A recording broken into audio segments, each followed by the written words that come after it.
Ladies and gentlemen, welcome into the Duval Dive. Of course, I am Kyle Nash, a student of the game. I'm Travis Holmes with BigCatCountry.com. You're listening to this thing on the Believe Podcast Network. Welcome in, everybody. We've had so many episodes this week. We were just talking about it before we went on the air, Travis. So much stuff going on. Welcome to free agency here, where, what is it, Monday? The tampering period. Yeah. Legal tampering. I don't, is there such a thing as legal tampering? There is come Monday. That's basically what we're getting at. Legal tampering is the equivalent to white collar crimes. There ain't no crime unless you're going to jail. I love it. So it's all legal. It's all legal until the police show up. Let's go. Well, and listen, speaking of the police, somebody made off like a bandit. Well, I don't know about that. Maybe the trade was eventually equivalent, but let's go ahead and bring this up here too. Max Crosby to the Ravens. Now, granted, according to Diana Rossini, both the Baltimore Ravens and the Dallas Cowboys had been working on this for days. They kept communication with the Raiders. You care about none of that. This is the part that we wanted to bring up. The Jacksonville Jaguars were another team trying to put together a big trade package that would get it done. Nonetheless, the Ravens delivered on the deal. Travis, you tweeted something out there at Travis D. Holmes that I thought was interesting too. The fact that there were no leaks coming out of that camp is a very fascinating and positive thing that this front office pulled off as well. But yeah, thoughts. They had the Travis Hunter trade with no leaks for about 2 weeks. They had the reported Quentin Williams, interest, last trade deadline, if you believe that truly took place, again with no leaks. And now you have this situation where they're even in the mix, whether or not this is the other part that I want to just clarify. Everyone's thinking or the Jaguars were offering everything under the sun because they were quote unquote in the mix. When you then see, Ryan O'Halloran, Jacksonville.com, Jaguars weren't seriously in the mix, but this is kind of one of those things where a GM is supposed to do their job and do their due diligence. They reach out to teams, they figure out, hey, what is the asking price? Where are the negotiations going? And from my perspective, that's probably what took place in this situation, where it's just one of those times where, hey, they figure out this is the lay of the land, that, hey, they're offering a first and a second. Okay, maybe we could do something like that. Oh, they're offering a first and a first. Yeah, we're out. Maybe right. Maybe we could have offered something reasonable in that conversation. And again, I don't know, like Eric Armstead or maybe Foyer or maybe Brian Thomas Jr. even feels like maybe not. I don't truly believe a lot of that smoke. I just believe that's a fantasy football crowd. But here's the thing. I liken it a lot to the entertainment industry in that front. I love you bringing this up, dude. This is great because we got to touch on this. This is part of the element that is the current lying season, which once again, PSA, is lying season, folks. What you believe probably ain't happening. Okay. That being said, if this is a lot like in the entertainment industry, we're like, oh, this actor could play so-and-so. This actor wants to play so-and-so. If you even just take a meeting in Hollywood, they make it news. Now, granted, the difference there is because they're looking for content. If they're content creators covering entertainment, I am not dissing them doing their job, but in doing so, sometimes hype is created. Just because somebody interviews takes a meeting with Seth Rogen about being Batman doesn't mean it's going to happen. That's all I'm saying, right? Right. Like, again, being in the conversation doesn't necessarily equate to being in the mix. And that's where but again, any general manager that's worth their salt, and I believe James Gladstone to be a general manager that is worth his salt, is going to try to get into that conversation. And he's already told you that he's willing to do anything bold when the opportunity pops up. Like, they've clearly said that, they've clearly shown that in the moves that they've made, and even the moves that they didn't make but they were rumored to be in on. So I just think this is another one of those situations where this shows more evidence of that, and that they are who they say they are. And Radius, our good friend Radius, we're at a time he could show up in the comments. I love it. Mentions that Joe Burrow's division in hell with Watt, Garrett, and now Max Crosby. Well, let's build on that too. The AFC North has TJ Watt, Myles Garrett, who am I forgetting? Myles Garrett, Max Crosby, and Trey Hendrickson there with the Bengals. Damn. So glad that they were on the schedule last year, if you remember the Duval Dive. I'll leave it at that. Man. Yeah. That wasn't hell after all the injuries he's had in his career, and I happen to go through that. I'd be asking for a trade, but I get it. No, but yeah, I mean, with that in mind, another element. Says, Oh, go ahead. tampering is only illegal if you get caught. Correct, just like every other crime. I put that up there just for you, so you knew you had other people in your church preaching the same.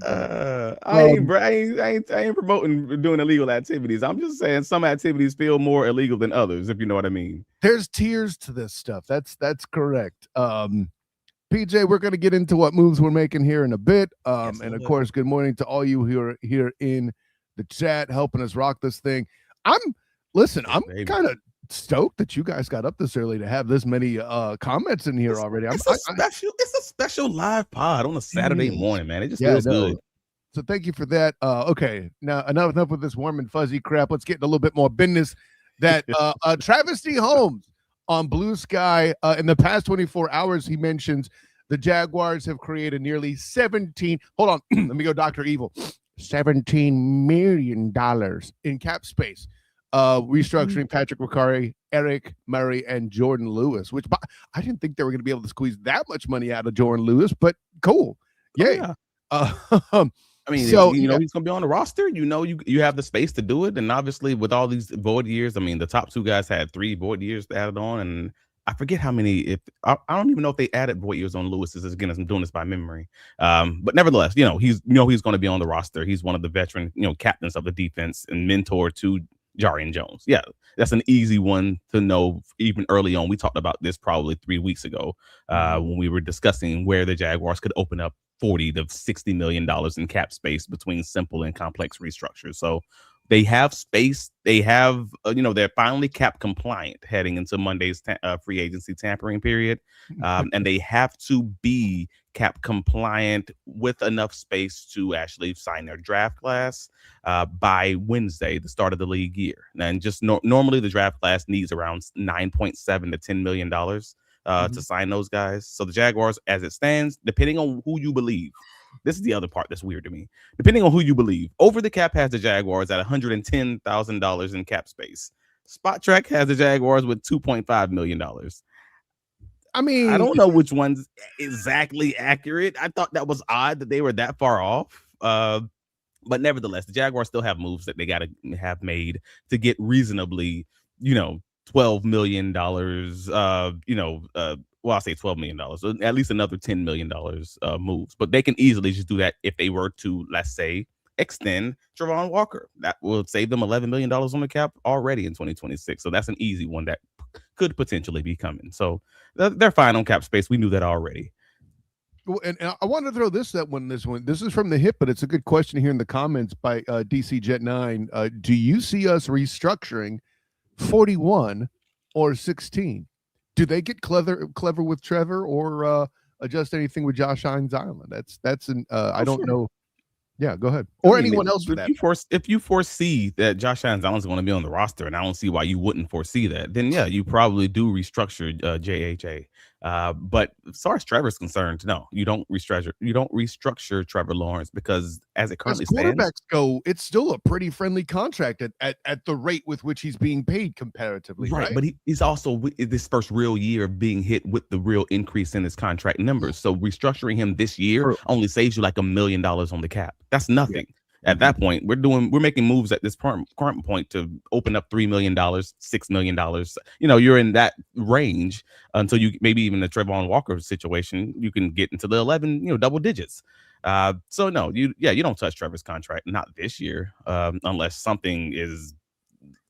I couldn't imagine what would make that happen if that made sense and physical sense. It would be something completely silly, and I don't have the best example, but it would be something along the lines where Trevor's pounding the table, wants a particular dude in the building, and says, "Hey, I'll even give up X down the line," and go full Tom Brady. And no, I just don't. It's not going to happen with Trevor. And I mean, I'd like to see a restructure with Walker Literal if they're going to keep him on the roster as a utility backup, but that's a whole other question. Don't touch that contract. When looking at the left tackle market, that contract is a great spot. It's for a trade bait. And I'm saying whether or not he stays on the roster is another conversation. Because again, he talked about that last week. He could be a legitimate option at right guard. I wasn't acknowledging that point because I just thought he was such strong trade bait. I thought there was no chance he'd be on this roster, but you guys made a good point, earlier this week in talking about his potential at right guard. I'm not all in on it, but I can at least see I can see your perspective on that. So at the end of the day, I wouldn't touch that contract though, because from a left tackle perspective, as far as trade bait is concerned, looking at the rest of this left tackle market, that dude's contract right now is incredible. I wouldn't do a thing to push that money down the line. And when you pair that with the impending salary cap increase, it only improves the prospects of doing the trade under question. Yeah, we've talked on this show in the past about Walker Little is going to be an upgrade on another roster. He's just not here yet, allegedly, possibly. So we'll see. Like so as it stands, obviously we already talked about the fact that the Jaguars passed their past the trade deadline, transition tag deadline, and didn't use it on any of those players. So you have the guys who are confirmed already to now be free agents, unless the Jaguars come to a last minute agreement to keep these guys on the roster, with Diami Brown, Emmanuel Ogbah, Devin Lloyd is the big one, Travis Etienne, another a name that who is an above average talent, like Dewey Wingert, Greg Newsome, Tim Patrick, Austin Johnson, Dennis Gardeck, Wayne Smoot, Jaguars, I can say legend, but definitely Jaguars veteran who's been here 2 different times. Quentin Morris was re-signed, so that's awesome. We talked about that on BigCatCountry.com and on the Duval Dive earlier this week. Montaric Brown and Josh Cephas, who is a restricted rights free agent. Yeah, he's early enough to where I think it's nevertheless, so Josh Cephas will probably be on the roster in 2026 unless the Jaguars just simply didn't want that to take place. But so they're good there. And for the most part, it's just like, I thought it was interesting because the Jaguars, we talked about this all season, they're in that comp pick game. Mm-hmm. They're with that less need philosophy. That we know this is likely how they're going to work, because this is exactly how the Rams work, and we got a little bit more evidence of that when with the Rams' recent trade with the Trent McDuffie situation, but also the different reports that came out just talking about, like, hey, Sleeper Jaguars posted on the social, since 1994, the Rams have 51 comp picks, which is 4th most in the league. That's not even including the ones for the coaches and executives and all of that from the Rooney Rule. And in that same span, the Jaguars only had 21, which is 24th in the league. So obviously, if James Gladstone is coming from that LA system and he's walking and talking and acting like Les Snead in very many ways, which we talked about on Wednesday, then you have to expect the Jaguars are going to be comfortable letting guys go and just at the end of their contract and not getting anything in return directly or immediately. Mm-hmm. But that also means that you should probably expect more trades and maybe even potentially less bigger free agents, because that messes with the comp pick formula. And I only say that early in this free agent episode because I know everybody thinks that Jaguars going to be in on this big free agent in the linebacker market, this big free agent in the the tight end market, this big free agent in the defensive tackle market. And I'm like, well, if they are believers in that comp pick formula, they're probably not going for the big guys, because then you lose big guys, you gain big guys, you get no comp picks back. You don't generally want to do that, especially when you're a draft and develop team. So I just want to put that out there. Don't shoot the messenger. I'm just throwing it out. There's a possibility. You're pointing out a trend that you've seen in the past, and Robert Lammonson in the comments quickly on the Walker Little conversation. Would you see a scenario where he would be traded to Detroit since they're cutting Taylor Decker? Gladstone has dealt with Detroit in the past. I don't know if any of the comp pick stuff impacts that concept, but it sounds interesting. I mean, I don't know, because honestly, I'll be clear in telling you, I don't know enough about Detroit's backup situation or how they feel about their depth guys. I just haven't paid as much attention this past season when their offensive line took a little bit of a nosedive versus previous years, to the point where they feel like they're revamping their O-line. So that's quite a possibility. Again, I just don't know enough to speak on it.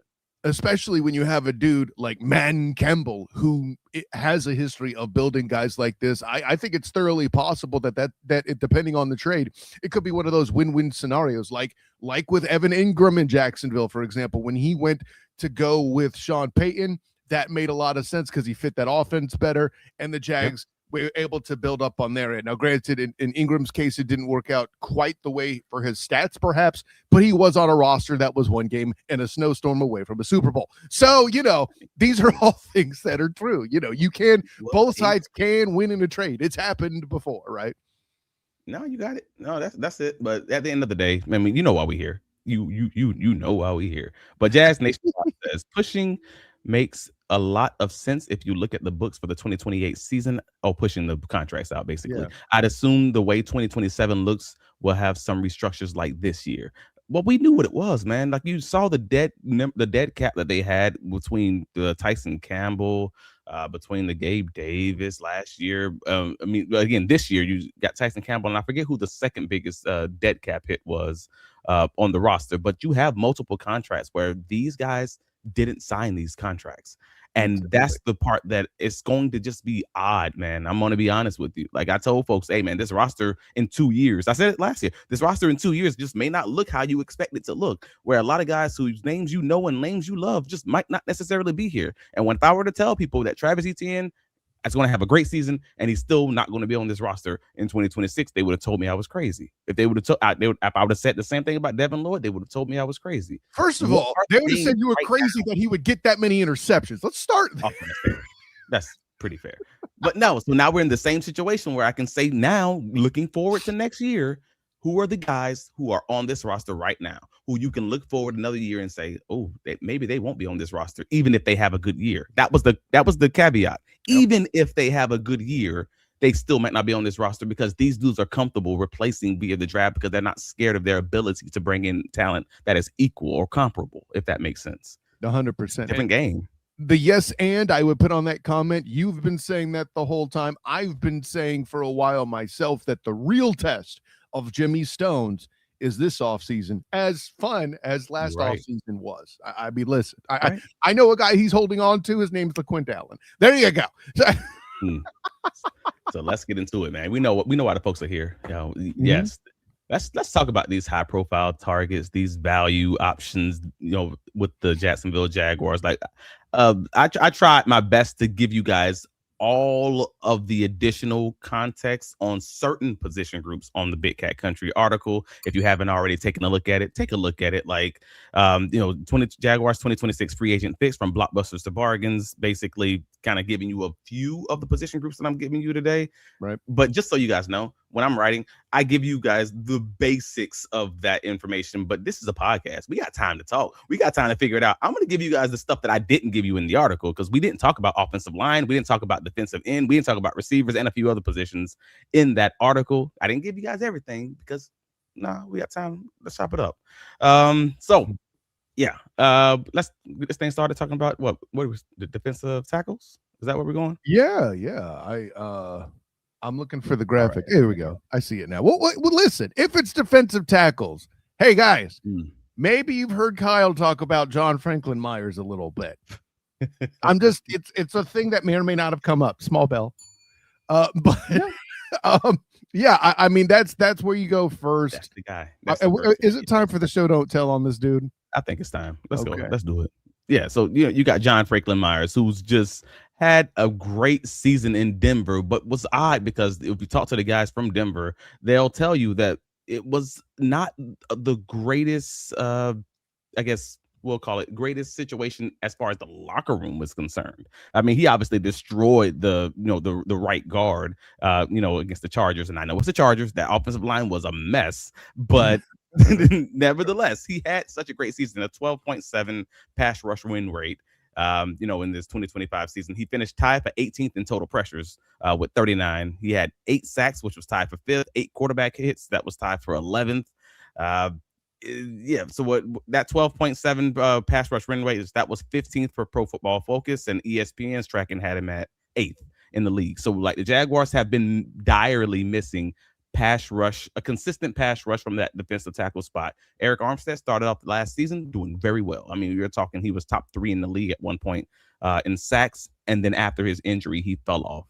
Does that mean that the Jaguars would be interested in someone who's a little bit younger, a little bit, a little bit fresher as far as the ability to play through the whole season, maybe not fall off towards the end, or just having a better rotational option behind Devon Hamilton for those pass rush downs? hey, from my head, that's the big one. But he's also about 14. You may be in that 13 to $15 million range, AAV for John Franklin Meyers. So he's your big ticket guy if you're talking about truly going for a bigger fish option in the free agent market, which again, we don't know if they necessarily want to do, but that just seems to be the name, and whether there aren't a lot of three technique names out there. Yeah. So yeah, I didn't know if you had any thoughts on him. No, and here's the thing: the market, I think, is my biggest issue, because I did go looking a little bit to try to have something to say. Well, hey, what about this? There's not a lot there, and worse over the draft class, not particularly impressive, right? So, and I think we talked about this. Definitely not deep. Correct. Yes, thank you. I meant deep rather than unimpressive. There's a few guys higher up that I know get some noise. No, it's a good call out. I know it's for the folks at home, so to speak. Yeah. And I'm seeing Jalen Carter in the comments. I mean, that would be great for you, Duval. There's no way you're prying him from Roseman. That's not going to happen. Well, you say no way.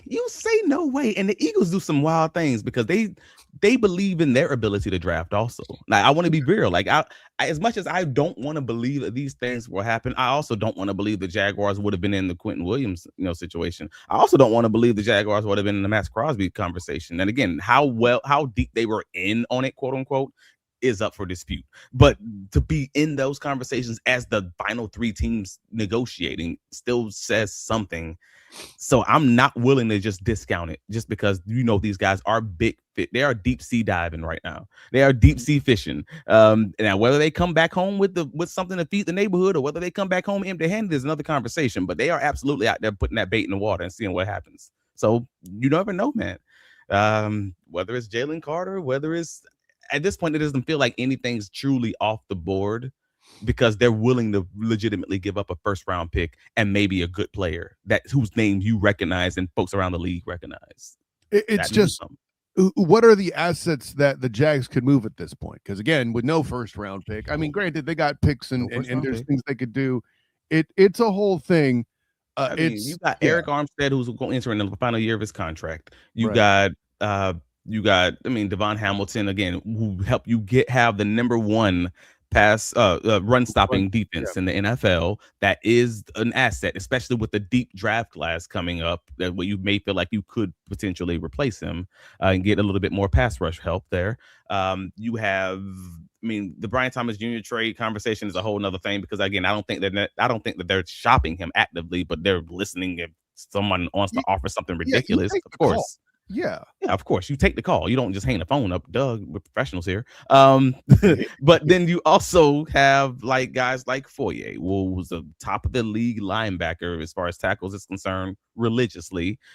You have a situation where you have Jarian Jones, and I'm not saying Jarian be trade bait, but you have Jarian Jones and Jordan Lewis, who are two dominant slot cornerbacks in the same secondary as it currently stands. That could indicate someone's an option. And then you have the Trevon Walker conversation, which again, I got into this conversation with JP Acosta, shout out CBS Sports, on Blue Sky, yesterday. And we were going back and forth just talking about do you think Trevon Walker was involved or even on the table if they couldn't come to an agreement? And I'm like, oh, that's a hard one, because if you talk to any of those guys in that locker room on that staff, they talk about this dude like they love him. And I'm talking about without being prompted. Yeah, that makes me feel weird when you say that dude would be someone on the block. I don't believe it, even though I don't hold anything past anyone. I still don't see it though, if that makes sense. It is lying season. But and another element here, of course, storm the desert off the top rope, but the point that we should include, of course, could Trayvon Walker moving inside on passing sets close to JHA help with the interior pass rush? I know it was limited sample, but it seemed to be effective when they did. Absolutely, Storm. We did talk about that when it happened. We agree with you that the small sample size was effective. And I didn't put a pin in that. I'm gonna put a pin in this statement, Storm the Desert, because we gotta have a conversation right after this defensive tackle segment where we talk about exactly that. More to I'll come, just stop it at that. More to come. That's what we're saying. So Sheldon Rankins. It's okay that you're late. We love that you're here anyway, man. Don't worry about it. I'm loving that it's fine that you late because we early. And we get that. Yeah. We don't off in time, man. So that's what it is. If you're not late, if you're not early, you're late. Is that what it is? Yeah.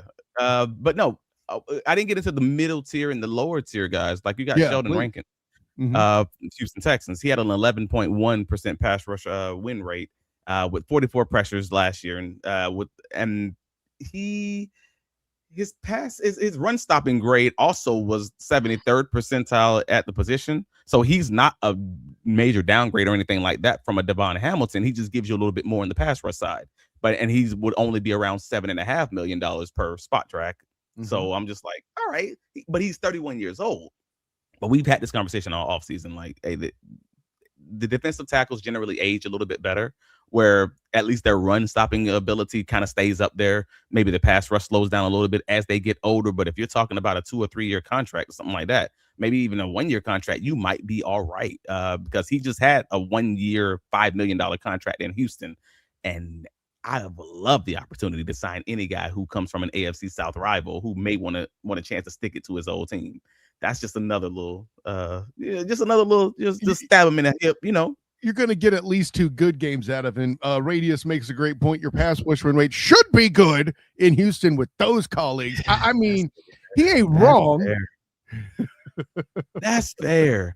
And then the lower tier option is a guy like DJ Reader for the Lions. His market value is only $3.3 million, and he's also 31 years old. But again, a pass rush win rate over 10 is always going to be something that's dominant that you need from a defensive. That's the nose tackle. That's not your 3 technique where like John Franklin Myers. That's your nose tackle where Devon Hamilton is. So your guys who can stop the run, but also give you more as far as rushing the passer. Because again, Devon Hamilton's on around 3.6% pass rush win rate. Now you're talking about guys who's in double digits. You're not getting nothing from that other spot. You're actually getting a legitimate pass rush, threat from that nose tackle spot, and that kind of changes the game a little bit because, he had a 68.5 PFF grade, which was 33rd out of the 134 interior defensive linemen, a 71.8 pass rush grade, which is 24th among all defensive tackles. That's nose tackles and defensive tackles. And he had 20 quarterback pressures as a 330-pound pocket pusher. That's awesome. That's pretty good, bro. And for $4 million, I'll do that all day of the week. Like if I can increase this Jacksonville Jaguars pass rush, I might take a small step back in the run game, but I'll be happy with that. I'd be happy stepping all the way down to 15th and stopping the run. If you tell me I can have a top 10 pass rush, hey, man. I'm glad you brought that up that way because, like, my thought process this time last year, granted, once, Jimmy Stones was hired and everything like that, I know me in particular, I know you jumped on board as well. I forget who said it first, but I relate the point I'm about to make to last year with Trevor and the offensive line, or even, with Mega being great again. Yeah. We just needed the O-line to suck a little less, and amazing things could happen, right? And that's exactly what happened. I don't think that's negotiable at this point. A little less, just a little. I mean, you're right, but it's still funny. You're laughing, hush. Hey. No, but listen, the reason why I say that for the past however many seasons before that point, weren't they back to back, or was it back to back? I forget. With yards hit in the backfield for Etienne, right? Shouts to Dan Griffiths for bringing that to our attention in the first place years ago. That element right there is what I'm getting at, right? If you bring in a guy that maybe is just a little less good at stopping the run, like you're saying, but gets you middle tier defensive tackle pass rush, the dominoes that fall alongside named Quay Walker and Josh Hines-Allen. Hey, listen, man, at day's end, as much as Josh Hines-Allen has had to deal with trolls like me throwing out the pressures man picture here. See, I could go to the board too. Okay. But that would go, the impact that could be had upon Josh Hines-Allen and Trayvon Walker, if the middle could just get sealed up, I'm not sure where those dominoes could fall, but in getting just that guy to raise it to the middle, the impact is a cascade, if you will, from that point. And I think that's why I'm pounding the table personally that hard for the defensive tackle spot. There you go. I mean, yeah. I mean, at the end of the day, whether you're going for the big ticket item of John Franklin Myers, or you're going for maybe a reasonably, a lower tier item like a DJ Reader or whatever in between, the Jaguars will have options. I mean, I know a few people have even thrown out the Logan Hall element, from the Tampa Bay Buccaneers as a potential option if he ends up making free agency. If they can't come to an agreement, then whatever. I'm in on whatever they decide. It is what it is. Like, there's so many options out there. I just thought these were some of my favorite options, and either the names that are already being linked to the Jaguars that you've heard publicly mentioned, or just names that I think could be reasonable options, because I don't necessarily know the Jaguars are going to be these heavy players with so limited as far as the cap space is concerned. Yeah, that's the other thing too. And Tapa, listen, I'm addressing you here because, once again, good stuff in the comments from you and everybody as always. 2 first rounders for a 24-year-old that has been to 2 Pro Bowls. I'm assuming you're commenting on Jalen Carter. Let me put it to you this way. Paying $1 million to buy a mansion. Well, only $1 million in this economy. Paying $4 million to buy a mansion might be a good value depending on the mansion in question. But that doesn't mean I got $4 million in the bank. That's the thing. The Jags, if they had 2 first-round picks, if you expect me to believe Jimmy Stones wouldn't pull that trigger, of course he would. But we ain't got him here. That's the issue, right? The assets don't exist. We ain't got it. Yeah, I mean, but listen, what I want to do? I want to buy, I forget the proper name, an aquamarine necklace that has a Jaguar logo on it, made of all sorts of gold and diamonds. It looks gorgeous. To give to my friend, lifelong Jaguar fan and personal champion, Travis D. Holmes. But I can't afford it, period. Man, said the way my bank account work. I got you. I understand. No, man, but at the end of the day, the Rams franchise, and it seems like more of the new age general managers are starting to realize the same thing, is that the first round draft picks are kind of overvalued. And after the NIL over the last few years, and this is my theory anyways, after the NIL for the last few years, where you have more of these guys who are willing to stay back and play another year, or an additional year in college, it's resulting in you having more shallow first rounds in the NFL drafts. Like in last year, it was where teams only had like around 20 true first round talents. Draft and this year you're seeing parity. Is that what we should call this? Maybe, but now you're seeing like this year where a lot of people are saying, hey man, this NFL draft class has like 10 to 15 true first round talents. And as time keeps going on, you keep seeing where it's like you have one good draft class, and then you'll have a few draft class where it's just like the first your late second round picks are feeling more like third rounders. So I don't care as much if I'm giving away this first round pick or these 2 first round picks in this coming draft class, because I'm projecting out what this class is going to look like. And I'm sure Jimmy Stones did project out what the 2026 draft was going to look like when they would use that first round draft pick to trade up for Travis Hunter. I'm just using that to say, hey man, I think it's becoming less important to view these picks like F them picks is becoming stronger and stronger of a motto basically across the NFL. It's more about the players, bring the right player in, and I'll worry about the picks after the fact. If you got a chance to get a great game-changing talent like a Jettis, like Max Crosby, whoever, I don't care about the picks. I don't care about it's the Peter Griffin Family Guy thing all over again. What is behind this door? Maybe it could be somebody as good as Max Crosby, or maybe it could be a bust. Like, you don't know what it's going to be, but you have Max Crosby available right there, then be in on the conversation. It could even be Max Crosby. Yeah, might even be Max Crosby. But I wanted to point out earlier to storm the desert's point, so I can circle back to that, just so I didn't forget. There is a scenario where Jacksonville, they aren't able to land any of their primary targeted guys at defensive tackle. Like, let's say James Franklin Myers is their top guy, is their top candidate. That's the guy that they want and no one else. And, they didn't have to circle back and get a lesser talent, maybe a DJ Reader, maybe a Logan Hall, whoever it may be. maybe. And they're just unable to close the door, right?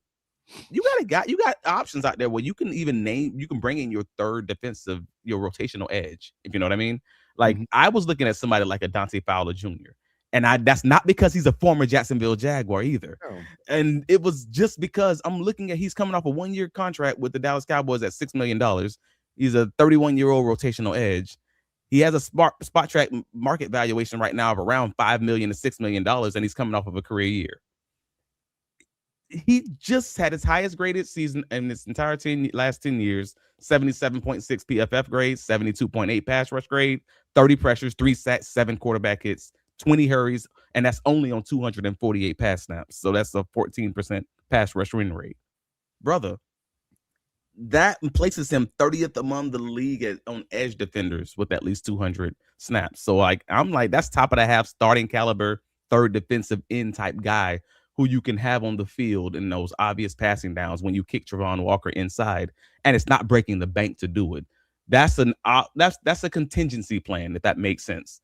And that I think would actually be reasonably well, sort of like the Agba or the Smoot signings that they had last year, but to another level, if that makes sense, to raise that ceiling just a little bit.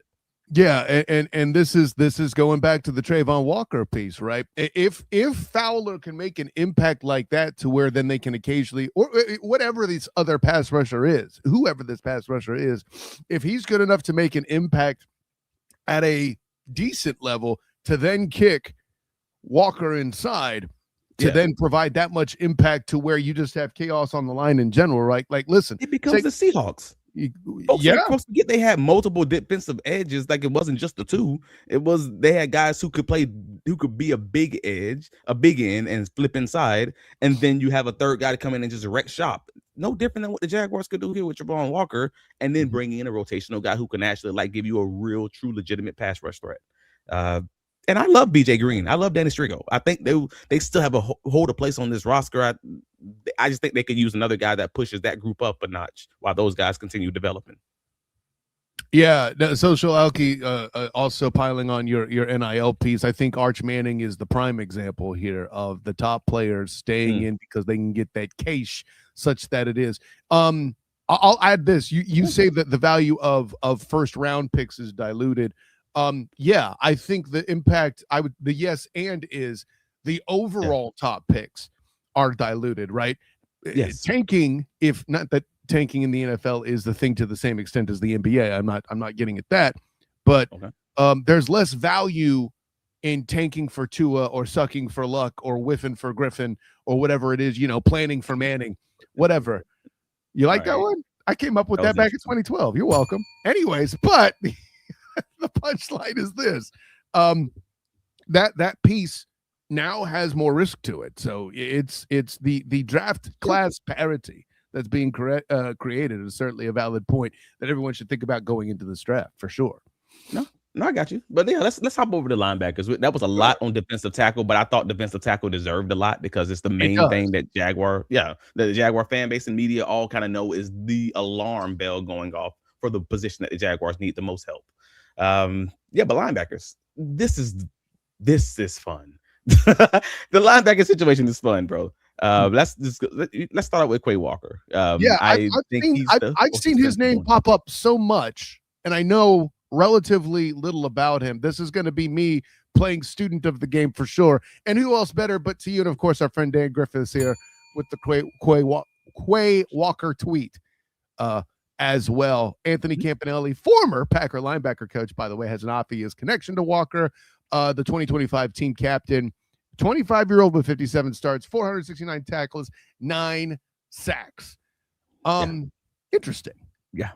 Interesting. And he has a market value, depending on who you believe, spot track over the cap, etc., of around $8 million annual average valuation. But he, to that point, is a 2025 captain. He's also a 25-year-old prospect, but he also has he struggled this past year in coverage. And that's where I'm like, you can't go from Devin Lloyd, who was just top of the league in coverage, to a Quay Walker, who was bottom of the league in coverage. Quay Walker gave up 653 yards when targeted, which was the 5th most of any linebacker in 2025. It wasn't I'm not over-evaluating or over-exaggerating what that was. It wasn't good.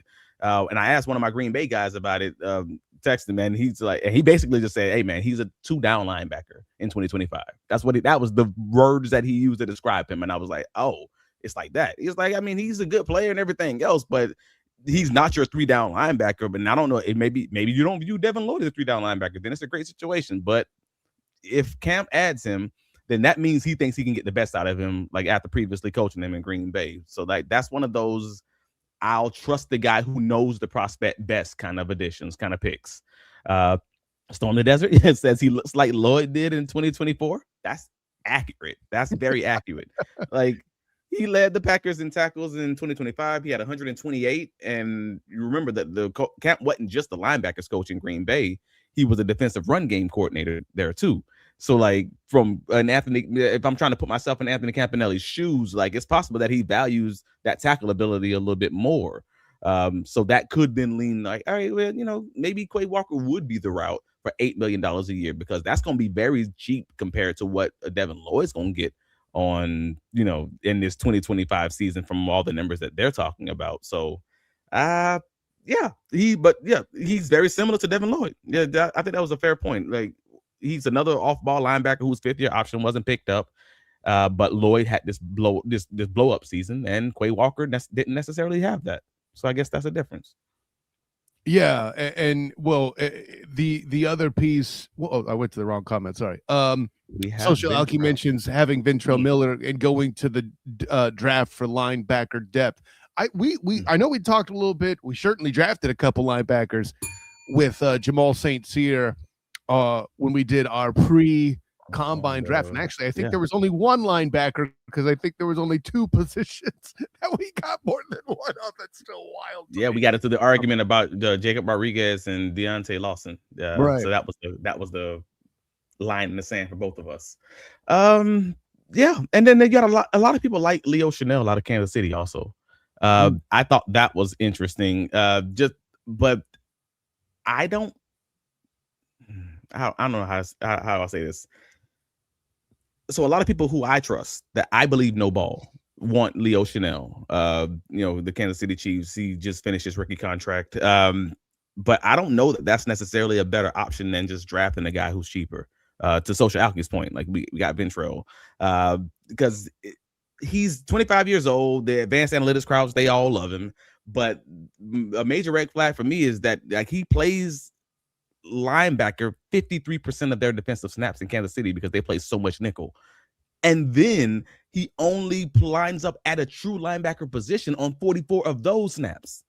So we're saying he only plays half of the snaps, and even when he's on the field, he's only playing less than half of those snaps actually at an off-ball linebacker position. Like they may have him rushing the passer, they may have him in coverage, et cetera, et cetera. Like he's not lined up as a prototypical off-line linebacker, Mike linebacker, et cetera. So in 4 years, he hasn't played 450 defensive snaps in a season yet.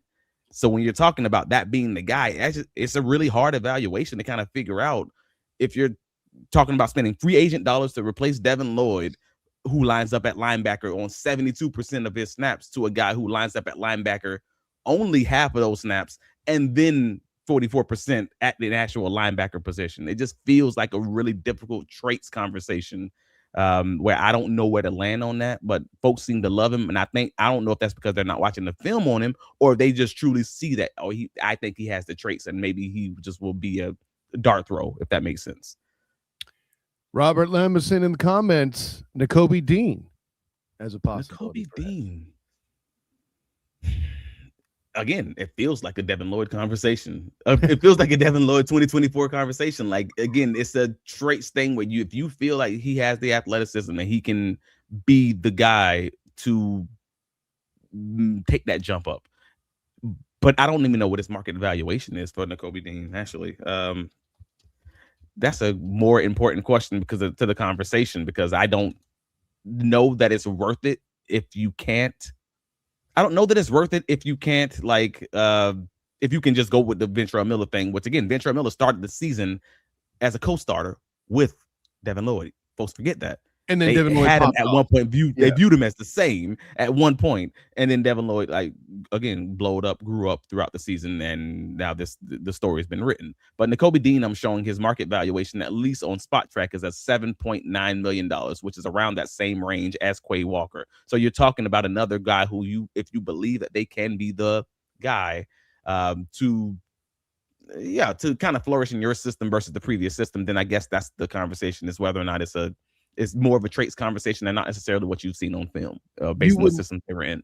You wouldn't hate it if it happened. I wouldn't hate many of these picks, but I just wouldn't like the Leo. If I wouldn't necessarily get down if they went with the Leo Chenal pick, but again, that's a traits conversation. I could be wrong. I just didn't see it. Like, it's no different than Dennis Gardeck being signed and all of a sudden he has his great season. And I'm just like, okay, you understood his traits. You knew how you were going to use him. You had a plan. Congratulations. Good job. That doesn't mean I'm right. That's simply telling me I didn't see it on film based on the situations that he's been put into and what they've asked him to do previously. And that's okay. I'm okay saying that. I'm not the one who does this full time for millions and millions of dollars. I might be wrong on the player. And they might be wrong. And he left this franchise in a state, as people are reminding us in the comments. Tapa mentions Bulky in the financial hole. The one King David getting out of the financial bleep. Bulky started by year 3.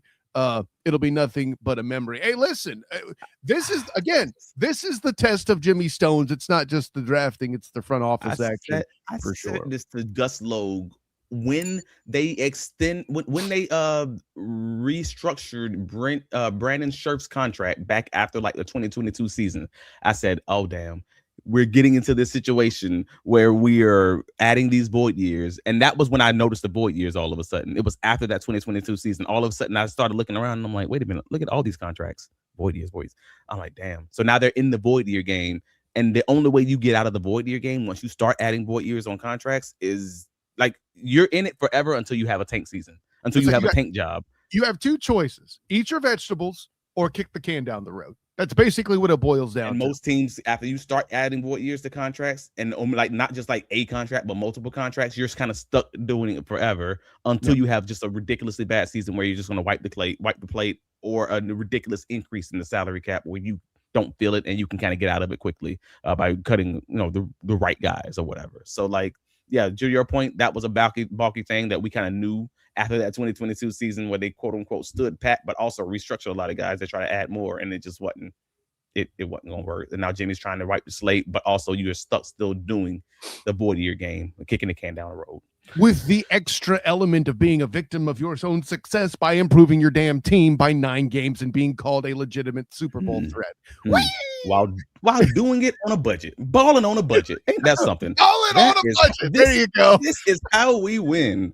The Jaguars are finding a way to get it done. But no, again, shout out to Dan Griffiths. He's always, Action Sports Jacks. He's always putting out the great stats out there to kind of give people more information to kind of make these educated decisions on, or just to kind of evaluate the decisions that are being made by the front office or that will be made. He's just, the free agent linebackers in this group. He showed the coverage EPA.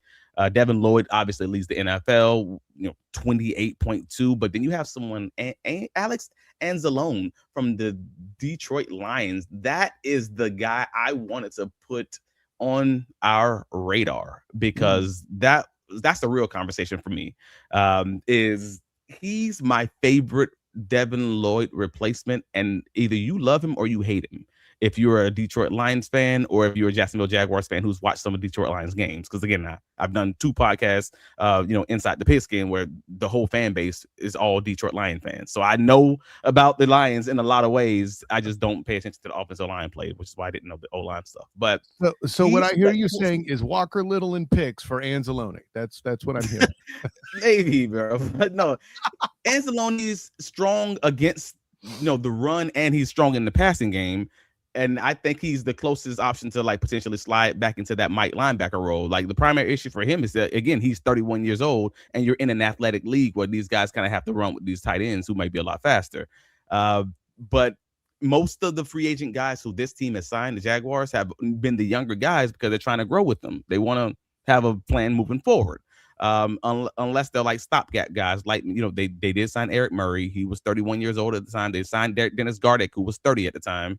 Yeah. But again, Gardeck's contract was a 1-year contract. So Anzalone, he has a market value per spot track at around $7.5 million, and that would likely be a 3-year signing, maybe with a 2-year out at 31 years old. That's not bad, and it's peanuts again compared to what Devin Lloyd would be making. And not to mention, you just drafted Jack Kaiser. You have Ventrell Miller to Social Alke's point already in the wings. Maybe they just go younger and cheaper at that position. Quincy Williams is a social actor says Quincy Williams is a free agent. Bring him home, brother. He did not play well last season.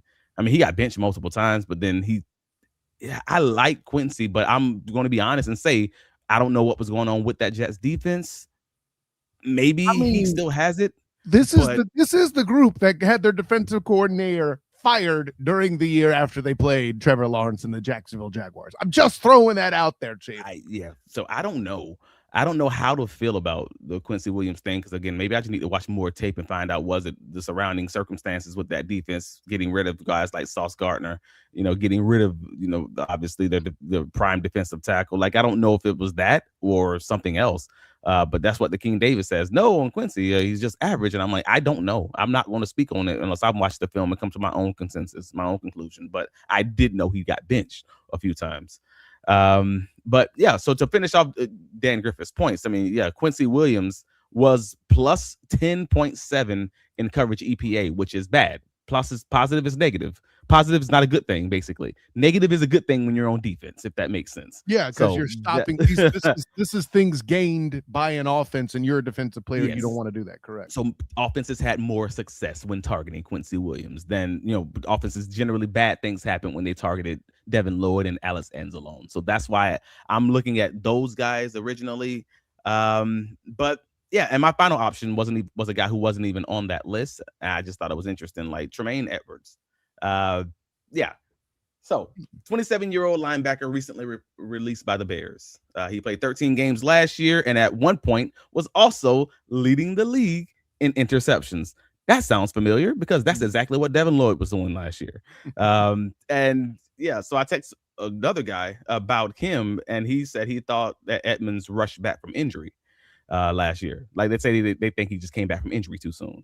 Because earlier in the season, he was leading the league in interceptions. He then had a 4-game absence beginning in week 12. And then in his first game back, he was targeted 5 times and gave up 5 receptions for 46 yards. And that was kind of the start to his rough end to the season.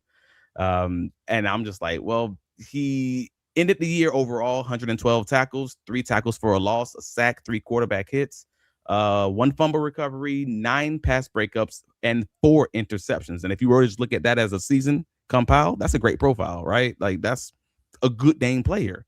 And Chicago, they were $4 million over the cap before releasing him. So you already know what they were already looking to revamp that defense in Chicago. So it's for him, it's going to come down to cost. Yeah. Because his market value I'm showing is as low as $9 million on over the cap, right? But then I'm showing it as up to $19 million in a few other sources. I'm like, that's a wide range. Well, the reason why the pendulum's swinging so wide, and it's twofold, and I don't know what either of these or any of these sites do to evaluate. Let me lead with that, right? I don't know where they're getting their numbers from, but there are concepts out there that could bring down that value from Edmunds, right? It's the being injured lowers his value, right? He's going to potentially artificially, I'll air quote that, show reduced value. Did he get figured out or was he having trouble coming back? This is a player that's looking to reprove himself for lack of anything else. The Bears might take less because they're trying to clear books, as you mentioned. This smells like a situation where at the very least, Stones might pull a Fred Johnson, right? Get him, bring him in, see what he's got, and then maybe ship him back out because he's still a good enough player on paper to where you can mitigate whatever losses or cost you used up to get him. Just something to think about there. No, and it was a groin injury too. I should probably mention that. Like his injury impacts his ability to run with guys. So if it's true that he's coming back too early and then all of a sudden he's had struggled, a guy who was leading the league with 4 interceptions up there tied with Devin Lloyd at one point, and then all of a sudden he's struggling running with guys, that's the difference in your game. So if you believe that to be true, then I could see that being with something like, hey man, I might be in on that guy if I can get him for about half of what Devin Lloyd's going to get paid. Yeah, I can. That's a great take. And I'll add this too. Those soft tissue, like I'll call it upper leg, hip injuries, right? Whether it's a hammy, whether it's the groin, these are things that only heal with time and staying off of it. So if you get them during the season, you're playing hell figuring out, and it's very easy to come back too soon. Whereas when you have the offseason to evaluate him, he can slowly make his way back and then be fully effective again by camp. Now you're talking, you might have more value out of him in doing all of that. And that's the tough part of any market, is being able to see what you're going to have, or guess what you're going to have, and using that risk to lower the cost. Something.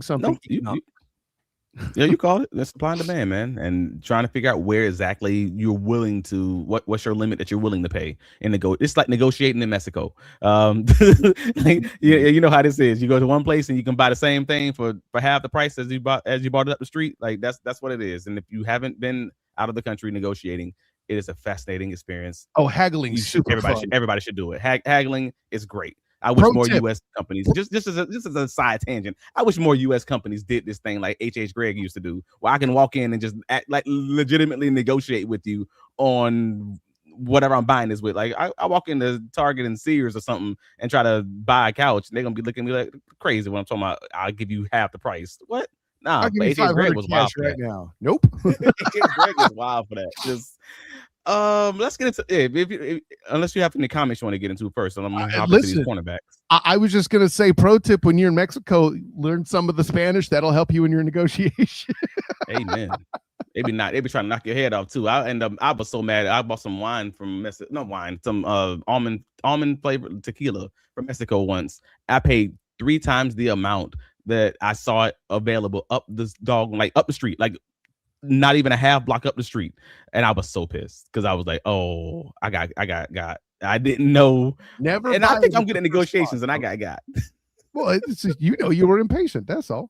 This is the lesson we're teaching you today. I was excited for it, and I was like, oh, this is delicious. Let me do it. And I went up the street. I'm like, are you kidding me, bro? Damn. See, you were just doing a Trent Baalke impression for a future episode, so you had a relatable story. That's all.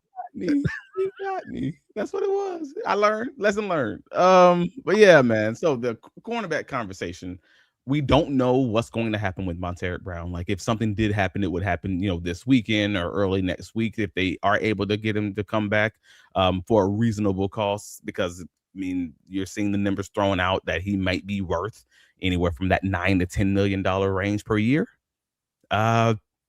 That's pretty good. I'm going to be real with you because I'm looking at this rest of this cornerback market, and you don't see a lot of straight outside cornerbacks who I think will fit the bill. Like if you were a Jacksonville Jaguars fan and the Jaguars didn't have Montaric Brown last year, and we were looking at this market, I think very many Jacksonville Jaguar fans right now would be like, you know what? We should bring in that Montaric Brown guy. That's the funny part about it. Like I truly believe like most Jaguar fans would be like, you know what? We should bring in this guy. He had a 74.0 PFF grade and with a 73.3 passer rating with targeted. He did allow 50 or more yards 4 times this year. So he's a little bit up and down depending on the circumstance, but he led the NFL in passer rating when targeted in zone last year at 45.8. So I'm just like,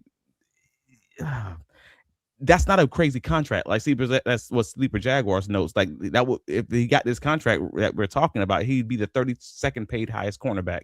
That's your bottom tier cornerback 1s or your top tier cornerback 2s, which is about what he'd be as your starting outside cornerback in Jacksonville. That's exactly what he is, right? Like that's accurate. Yeah, and that's before the goodness gracious, the salary cap goes up again next year. Mm-hmm. And when you look at what else is out there, you got like Jaylen Watson from the Chiefs. He's around $13 million a year. He had a 74.9 PFF grade this year with the 5.8 missed tackle rate. That's tied for 9th in the league. So like that's good.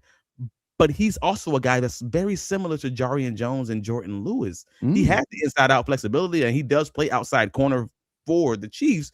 But we talked about that. Like, they do so much of that nickel. They do so much of that in and out stuff where it's kind of like that's not an apples-to-apples conversation just looking at that math. And I think if that's the case, if you're going to bring in a guy with that overlapping, skill set, I'm just going to stick with Jarian Jones. I'm going to stick with Jordan Lewis. I'm not paying $13 million to have this guy only play outside when his strength is doing both things. I'm paying extra for something that I'm not necessarily using him for. How about Storm the Desert doing the best to earn your vote for president here? Brown fits Coach Camp's scheme like a glove. Then Chris Johnson from San Diego State. Sound familiar? You've done at least, 2-3 mock drafts where he's been your opening pick at 58. Yep. So, yeah. There you go. Another option. And if we're not doing that, I got into an argument with what was it, Notorious Dre on X. That's my guy, because I told him straight up, my favorite of this cornerback bunch, and it's not my favorite because it's my favorite. I think it's my favorite because I think it's a value pick that has the option of being a value gem that you can end up getting more for what you're paying for. Basically, is Eric Stokes. Former Green Bay Packers cornerback who most recent Eric Stokes, Robert Lamson. I don't know if you read the article on Big Cat Country, but that's probably one of my favorites. Former Green Bay Packers cornerback, most recently played for the Raiders. He has a $7.5 million market value. He's 26 years old, and he was coming off of this 1-year deal with the Raiders, which was his career year. 73.6 overall PFF grade, 73.5 coverage grade, and a 77.2 passer rating when targeted. And I view him as sort of a buy low candidate who can play at least a little bit more man coverage than zone primarily, because that's kind of what Montaric is. He's really dang good in zone coverage. I mean, we're talking top of the league good in zone coverage, but then he's not able to play as much man, whereas you have Stokes who can probably play a little bit more of each. And potentially, if he plays anywhere close to the level where he currently is, then he's going to have a situation where he's going to be signing a contract to prove that it wasn't a fluke in 2025. So I think that's the type of player that Jacksonville normally loves to kind of bring in, and it still wouldn't limit them from drafting a guy. That's the kicker. You sign Montaric to a $10 million contract, you're probably not drafting a guy early on. You sign a guy to a $7 million contract, and then you're like, all right, cool. I think this is a guy who may be able to be my starting corner, but also I might still draft the guy in my third round pick, or I might still draft the guy early in the fourth. Like, I can see that. That's where it changes for me a little bit. And then, of course, Robert has also Samuel Jr. and Afiatu Melifoundwan list as other options that he likes. As I wanted Samuel Jr. last year, but that was me. But then now I don't know, like, as far as his injury situation, what's going on there. So I don't have an opinion, frankly, because I think he came on late in the season signing. Dang it, where did he sign to? I forgot where he went. Hezekiah Mascis is more of a fit, in my opinion, says Hef 904. Hezekiah Mascis, I know nothing about. I will be clear. Yeah. We'll call that as a grab bag. We'll talk about it at another show. That's no problem. He also mentioned I got to do some research. Hef also mentions a fun fact. Braswell is a Buster Brown, Eric Stokes equivalent. You agree with that concept? I think Braswell has promise. Yeah. I mean, I truly do. Like, and he's just had limited snaps to kind of show it off. But in a few times we've seen him, he's been good. I just don't have a strong opinion on him. So I think it's interesting. And Daniel Kilkenny says 523 pass plays, 68 targets, 38 completions, and 12 pass breakups with 2 interceptions for Montaric Brown. Okay. Appreciate that. And then we didn't talk about O-line in the Big Cat Country article because I just thought it wasn't this big ticket thing, and it's more talking about really is the offensive line depth, because the Jaguars don't necessarily have to make a move for O-line depth. I mean, they do have Chuma Edoga on the roster. They do have Walker Little on the roster. There's still the question of whether or not he's going to be on the roster when you're talking by week 1 of the NFL season, but they probably should be investing. Here's the thing they need to get over. I shouldn't say they, but divers, let me talk to you plainly. Let me talk to you. The piece that one would need to get over from a mental block standpoint, there may be guys on this roster that are getting paid like starters that may be backups. Okay. That's just the fact of the case. So get that out of your head as the season goes on, should we get there. I'm going to say it again, and this isn't me criticizing you, Travis, but I think O-line is a little higher on this front office's priority list than a lot of people are portraying, because again, you don't rebuild an O-line in 1 year. Okay. Yeah. There's Right. no other position where you have 5 dudes on the field at the same time of similar ilk. The closest thing might be the D-line, but defensive ends are built nothing like defensive tackles. Whereas you have dudes like Walker Little that plug in and out all the time. Ezra Cleveland that could go plug in and out all the time. Now, granted, I want to see Ezra Cleveland at guard every single snap if it's up to me, but that's a separate conversation. Okay. Yeah. Cole Van They have Lannon. all these versatile options. Exactly. Yeah. So all of that, you can't do that at other positions. So all of the above to say, these 5 dudes, we've gotten some rebuild. We've seen some positive things. Hell, on this show, you've mentioned Wyatt Milam already about to be a starter at right guard, which I'm fascinated to see. Let's not get crazy. But I think the year 2 of the O-line real rebuild concept is higher up, especially in the world where Trevor Lawrence is starting to get featured in a way he hasn't in the past half decade to this point, right? I just thought that they did what they were supposed to do to raise the floor of the offensive line group last year, and that's what that was. And then they have having all these guys who can play multiple positions, like your Cole Van Lannon, like Patrick McCarry, who can be your depth at swing guard, swing tackle, even backup center or third center on game days, which we talked about with Dan Griffiths earlier this week. Like, so that's where I'm like, all right, yeah, that I could see that being the case as far as raising your floor, but also knowing that you still may need to add more guys to give you competition to compete at the starting roles. So this is saying I'm signing guys who I think have the traits that could push these starting guys to maybe run more gap man, schemes, be bigger. The bigger guys that we talked about, like when they originally added Fred Johnson, they thought that they would be able to maybe manhandle guys a little bit more. When they brought in Chuma Edoga, they thought they could manhandle guys a little bit more. They ended up, running more zone last year because they couldn't. They were a faster, more athletic group, but they weren't able to straight up line up and say our O-line is better than your D-line and should run the ball. That's where I'm looking at it like, all right. We talked about with Dan Griffith. I talked about Elijah Vera Tucker from the Jets. We talked about Daniel Falele out of Baltimore, like big guys who can maul, who might need a little bit more maturation and as far as their pass blocking is concerned, but also people movers, power driving, like D-line, not power driving, but you know what I mean, like not Bill Goldberg out there, but yes, moving dudes down the field in the run game. Elijah Tucker, he's potential buy low, we'll say buy low-ish option. 26 years old. That's again from the Jets. He had 3 season-ending injuries in a row. And Spot Track has his market value at around like $12 million a year, which again for an interior offensive lineman isn't bad. And he's had 3 straight seasons of 70 plus 70.0 pro football focus grades, and he has the 4th lowest pressure rate among guards and back in the 2024 season at 2.8%. So I think he's dope. I think Falele is just curious because he's freaking huge. He's 6'8", 380. We talked about him with Dan Griffiths, and he's a road grader. I'm always gonna be in on road graders. What's your skill set? I'm freaking huge.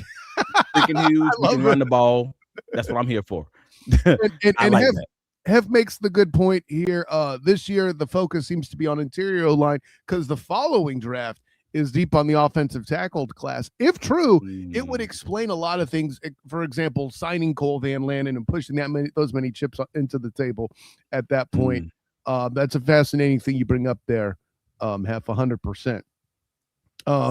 Yeah, Dunker is definitely getting love here in the comments. Storm the Desert. Dunker.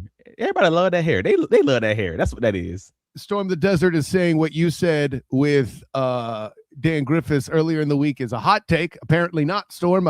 Travis straight up agrees that Milam will have a better chance to start the Patrick McCarry in week 1. I view that as the belief. I view that as my that's my original belief is they're going to allow that competition to kind of proceed as it is going to proceed, and it will be a real competition similar to last year at that offensive line role, maybe even at that pass rushing role where Dennis Gardeck, maybe if they re-sign him, and we'll see kind of how this materializes. But these guys believe in competition, so I think they're going to give these guys who didn't play in year 1 in that rookie class some real potential to earn those roles. So you might have guys who earn roles who just didn't play last year, and they just developed. And yeah, a few comments here before we move on to the faster guys. Reyes in the comments. The floor of the O-line was raised last year. The offense took a giant leap forward. Yeah, obviously. And now with that floor being decent, it's time to level up and see what can happen. I can't put it that much better. Topo reminds us that Iowa does produce good linemen. And Kurt Ferentz, listen, it's amazing that Kurt Ferentz in the past 3 years has remembered that the forward pass exists. Shout out to Kurt Ferentz, by the way, the longest active college coach. Super cool guy. I've had the opportunity to hit him in a few press conferences. Love it. Absolutely great stuff. Brother, Iowa, Nebraska, all the Midwest states. I need my offensive linemen to they got to vote Republican. They got to have the hair that's coming out of the back. They got to have a pickup truck and a U.S. flag. I'm telling you, this is what it is, bro. Like, we have got to get some maulers in here, bro. So that's where I'm at. You can't come in with something like that and then also for the first time flash a graphic I haven't seen. I can't keep up. By the way, for those that are listening on the pod, you gotta check out the Duval Time YouTube channel for what Travis just pulled at the hour 10 minute mark. Legal reasons. I'm not hating. I'm appreciating. Settle down there, fam. We're good.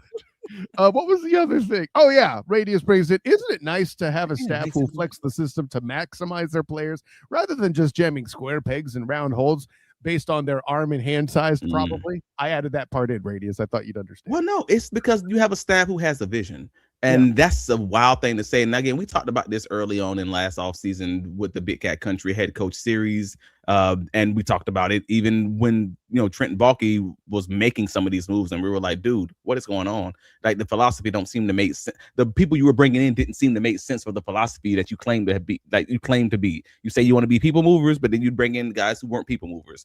Like, as far as just their size and as far as their game tape in college. You say you want to be this strong and physical team, but then you're not bringing in guys who weren't strong and physical because you're not a great GM at doing that. You're building an organization based on your philosophy, Trent Baalke, and not the philosophy the head coach says that they want to have. And meanwhile, Doug Peterson wasn't really open to adjusting his philosophy offensively. He was very stuck in his ways. So, like, you finally have a GM and a head coach and a DC who all seem to be amenable to doing what's best for their individual players. And that's the other piece that we didn't talk about when we talked about the cornerback room. I had into that conversation with one of my guys also. It was like, actually, I think it was Notorious Dre. On X. We got into that conversation. It was about why Anthony Campanelli calls defense in the way that he calls defense. Does he run more zone defense because that's what he wants for his system, or is he more like the Brian Flores ilk and I run more zone because this is just what's good for the players that I have? But if I get better players, then I'll run more man. And he was coming from one perspective. I'm coming from a different one. I think the Jaguars would probably prefer to run more man coverage, especially on those third downs and those key money downs like Green Bay Packers did in 2024. And they just don't have the dogs to do it, so they don't. That's where I believe. He believes that, no, he just prefers to run more zone. I don't know. I don't have that answer because no defensive coordinator will ever tell you up front the real answer for the obvious reason. But no, I just thought it's an interesting place to be because I think that could indicate if they get a better man corner option, then I think the Jaguars would then run more man coverage and would be better suited to stop guys on those money downs where they kind of struggle on occasion at the end of the season. Real quick in the comments, wanted to point out, got a couple guys in here from Brazil. So shouts to Rafa Guitar 2000. Oh, man. We never had that conversation publicly, bro, about all the different fans that we have some crazy places that we just found out recently. And Coach Igwells as well. So, hey, man, listen, we ain't just across the pond that way. We actually downward cross the Caribbean and beyond as well through Central America and down South America. It's a great thing. I was telling my mom about that. Like after we talked about it, I was like, do we have fans in Africa?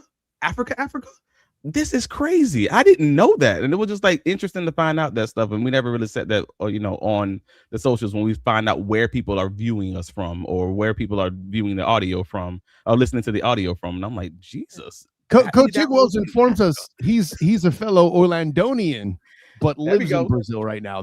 So listen, it's home and abroad all at the same time. It's great. But we love you guys wherever you're coming from, man. That's awesome. Yeah, man. Let's get back to running backs.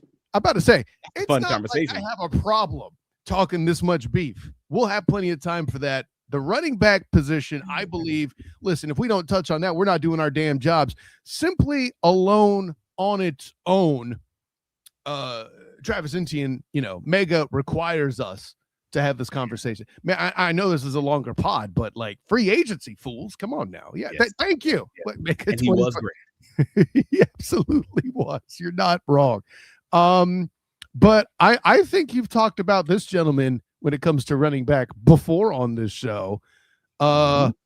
Rico, real quick, Global Divers. I love that social alky. That's tight. Rico Dowdle, man, go ahead. Yeah, man. The RotoWire, put this out on X. The Rico Dowdle was very boom or bust in the 2025 season, totaling 473 scrimmage yards with 2 touchdowns in weeks 5 and 6. I believe one of those games was like a 200+ yard performance. Was that against the Miami Dolphins, if I'm not mistaken? And then over his final 9 games, he averaged 3.2 yards a carry and. Well, I don't care about the points per, points per reception, the points per game. He may be better suited as a complementary back rather than a full season workhorse. That's per RotoWire. I'm not necessarily sure I agree or disagree. I just thought it was an intriguing, breakdown of where his success came because it wasn't consistent at all times. That's what Radius kind of indicates. The same thing. Rico had like 3 big games last year, and then they stopped using him again. It was so weird. And that's a bigger point. Like, because he averaged more than 3 yards per carry across his career. We're not just talking about his time with the Panthers. We're talking about his time with the Cowboys also. Like, he followed up his 1,100-yard season in Dallas with a near 1,100-yard season in Carolina. And that was on a $3 million contract. Like, he may not get the contract folks think with how volatile that 2025 season was, because it was volatile because of Carolina's season. Across the board, like to Radius's point, they didn't lean on him also, and they were having struggles later in the season also with their passing game situation. So it was kind of high and low. But to RotoWire's point, I guess, just to be fair on all sides, I do believe his role as kind of like a complementary hammer, the Thunder, I guess, in this Thunder and Lightning conversation is probably a great spot for him if he were to come to Jacksonville, and it would be less than Travis Etienne would be getting. Yeah, you said Thunder. I went right to Imagine Dragons. My bad. But that's the piece I think that gets lost here is the history of the Jags. Other than I think Leonard Fournette being involved is kind of the only thing I can immediately think of that strays from this concept. But the running back core has been a thing ever since Mojo and Fred Taylor paired up, right? Like that committee piece is something that's been kind of a constant, certainly since Dougie P has been here, where you've got, whether it be, now granted, the 1 year where Etienne was hurt to open his rookie season, I think the idea was for him to be used more. You're stuck with Carlos Hyde and company. I still a committee, but nonetheless, not necessarily the one I think they wanted. All the above to say, Etienne, Darius Johnson, and Tank, Etienne, Tootin, and LaQuint Allen. The same concept has been that way for the past 3-4 seasons. So I don't think it's a stretch for them to bring Rico in as a committee guy anyway. No, I think that's the smart route to go, honestly, from my perspective, especially, again, if you can get it for less, maybe even significantly less than the Travis Etienne market may materialize at. Like that's what folks are saying, that Travis Etienne may end up getting around that $10 million, amount, either from the Saints, from the Chiefs, etc. We'll see where that is, because people are willing to pay these guys who they believe are fast and will dominate in space. And I understand that, because that's kind of the question that Robert Lamson was asking. Like, is the running back class that bad? The Texans traded a lot for Montgomery, and I'm like, well, it's not that the class is necessarily that bad. I think the class is fine. It's the fact that if you had a team that hasn't been able to land on a consistent running back talent, recently, then I think eventually you get to the point where you're just like, hey man, I've wasted a lot of draft capital. I've wasted a lot of draft picks trying to find the right guy. At this point, I'd rather just know I have the right guy who's good and not have to worry about the potential of him missing. And now we can focus on the offensive line. That's probably the Texans' philosophy, because I think this free agent class also has a few good guys. The problem is you're not guaranteed to get them because it's free agency. They can choose not to go to your team if you're trading for them, or if you're, you guarantee yourself the ability to get that guy. Social Alki, go ahead. And Social Alki brings in Etienne and Robinson talking about the committees. The only thing I'll say quick, and actually, Travis predicted this as this was happening, and that's the reason why I'm taking this comment. That article never got approved, and I was we don't need to bring up any 3-point conversion stuff there. That's fine. It's fine. The end of the day, we knew 72 hours before that trade happened that he was getting traded, and I was exactly. And the reason why it didn't last as long, Social, is just simply because of Robinson's injury history at that point, right? And once he became a New York Jet, you saw he was not the same guy at that point. Could have lasted longer. Weren't that the case above, should have lasted longer. That's what I'll say to you. But no, good point about James Robinson and the pairing with ET. And I think there was some there potentially. Certainly would have been more successful than anything Tank Bigsby did.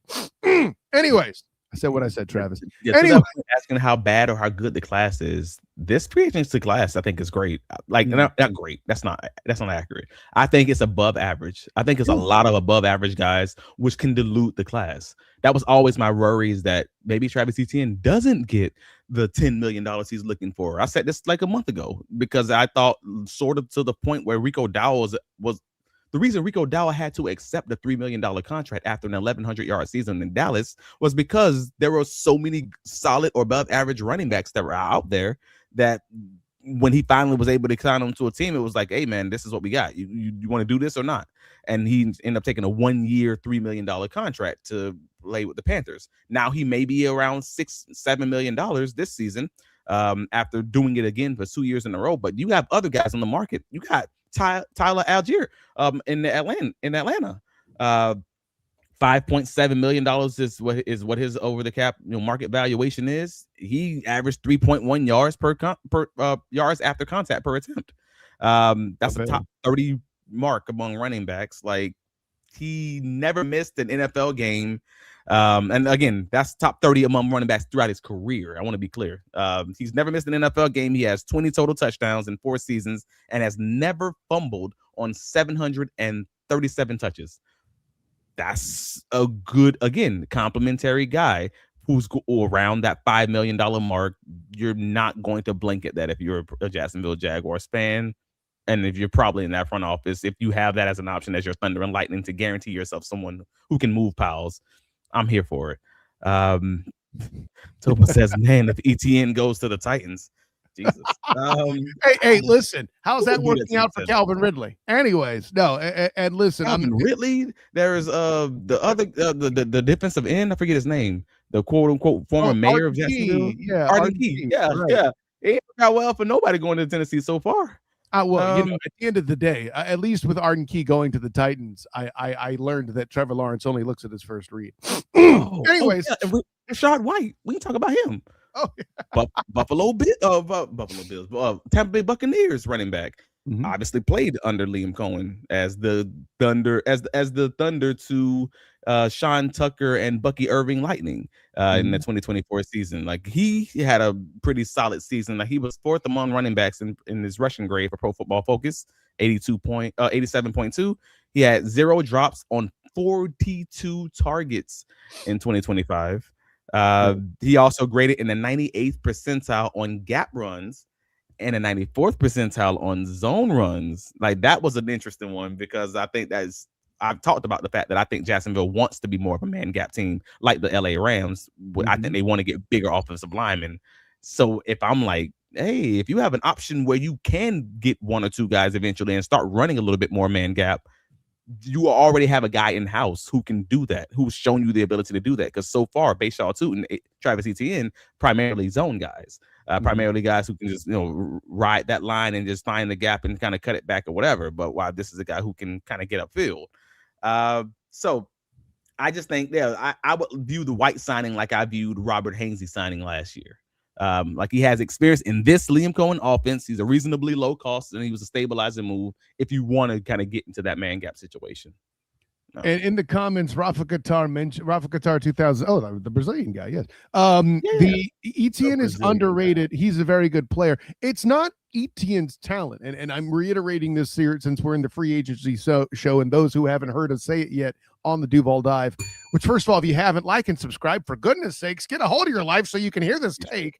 But we're on record saying, both of us, we wish, from a standpoint of a guys that cover this team and like seeing explosive play, we wish Etienne was more of a lock. But the question, as best posed, is: would you, if there was a free agency running back worth $14 million allegedly, that was at, what is it, 2 point something a carry, all you Duval devout would be saying no and pounding the table hard. But because you know the name and fell in love instead of falling in like with players, which is what GMs are supposed to do. They fall in like, not in love. It keeps you out of trouble. So you don't sign contracts like Bulky has, right? Mm-hmm. That's the issue with Etienne. It's not that we underrate him, is the market at large overvalues him. And in a world, the local market, yes. Correct. I think that's the league market, to be honest with you, right? Because it's funny because we thought that he was one of the team's most underrated players. Like, he can both be one of the team's most underrated players and us still saying we don't think it's worth that amount because of positional value, and also the fact that he's still not going to be the complete back you necessarily want, if that makes sense. Yeah, which is fascinating because we did precisely that right here on this show. We mentioned it earlier. If the O-line could just be slightly less sucky, Etienne would pop off. Look what happened, right? So there's that underrated element there too, Rafa. Again, we agree that Etienne is a great asset. I just don't think it's his price, especially in a world where you're still trying to dig out of bulky cap hell. Right. You can't be 30th or so in cap space, and that number keeps moving. So if it's not 30 right now, sue me again. That's moving literally every time we restructure people, but that's around that range. You want that to move like that, because that means Jimmy Stone's doing the thing. Zenith says it great. We agree. If Etienne isn't retained, we hope he gets the biggest of bags. And if he does it in Tennessee with no state tax, no problem. I hope all these guys get the biggest of bags. Like, and I need them to know, like, because I don't need folks out there. I don't need these players out in these streets thinking that I'm against them and I'm a hater or whatever else. Because if I'm a hater, then that makes me I need more haters like me in my life. If that's the case, if you got haters in your life that's wishing you more money, that's wishing more money in your bank account, then I need them kind of haters in my life ASAP. If you were in the chat, please let me know. Hate. I appreciate you. To hate my way to the bank. Like, that's where I'm at. But nevertheless, to the bank. Preston coming in off the top rope, and I think this is the first time I've seen this take. No, the market is cheap for what you get, like a Super Bowl MVP, baby. Please do not bring up Kenneth Walker right now. No. Etienne made up for our sucky offensive line. Perhaps true, Preston, but the punchline still is this offensive line this season is categorically upgraded miles from what Etienne had in the past. So to ignore the symbiosis there, I think, is a little incomplete. And I don't think that Seattle Seahawks offensive line was great. I thought they had like three good players and one. They had three good, maybe like I'll say around average players, one terrible guard, and one. We'll say average to below average player. Like, I didn't think that they were in this incredible thing. I just thought Kenneth Walker was solid. Like, I don't think the Jaguars would be truly like in on Kenneth Walker if they're not in on Travis Etienne. That's me personally. If I'm wrong, I'm wrong, but I don't see it. Well, I'll put it this way, and I haven't checked on what number Kenneth Walker is commanding. I just know what the history says about Super Bowl MVPs. Like, does anybody remember Jabril Wilson? Exactly. Of course you don't. Does anybody remember Antoine Jackson? You're damn right you don't. By the way, Jackson's the guy where I believe, or Dexter Jackson. Sorry, I'm saying the name wrong. Dexter Jackson's the guy to where John Lynch pointed for him to get another interception of Rich Gannon in the Super Bowl. Anyways, 2003 stuff. So all of the above to say, Super Bowl especially Super Bowl MVPs that are non-quarterbacks in that scenario, have, and rightly so, an artificial bump in the price. Now, I've heard enough about Kenneth Walker off the field and what he is as a personality to where maybe the conversation, you at least take the call. But it's impossible for me to see a world where Stones pulls that trigger at a value that you, the Duval devout, would be happy with. It's $8 to $9 million if you believe over the cap versus spot track. Like, that's the range that you're looking at for the most part for Kenneth Walker. And so if you're talking about that and you're scoffing at $10 million for paid Travis Etienne, then what are we doing here? We're talking exactly. Yeah, we're talking a league minimum contract difference between the two guys. Like, that's not worth the conversation. And I will reiterate, JB, baby, it's year 2 of Stones' O-line rebuild. They absolutely still need help. Your bare minimum for a real build when you know you had a struggling offensive line 3 years straight was probably going to be 2 years, and we talked about that early on. They adjusted the floor in year 1. I think folks, when they're doing their mock drafts, are probably underselling or undervaluing how many more offensive linemen they could bring in this season, because I'm thinking it's probably around 2, personally. I think that's a good number. I think that's a good number. But let's get into these tight ends, man, because we got to wrap this thing up before 2 hours, at least. We're only at an hour 30. Why are you freaking? No, I'm just kidding. All right, man. So, talk to me. Charlie Kolar. I don't know if it's Kolar or Kolar. Ravens' 3rd tight end. So behind Isaiah Likely, behind goodness gracious, what's the other dude's name?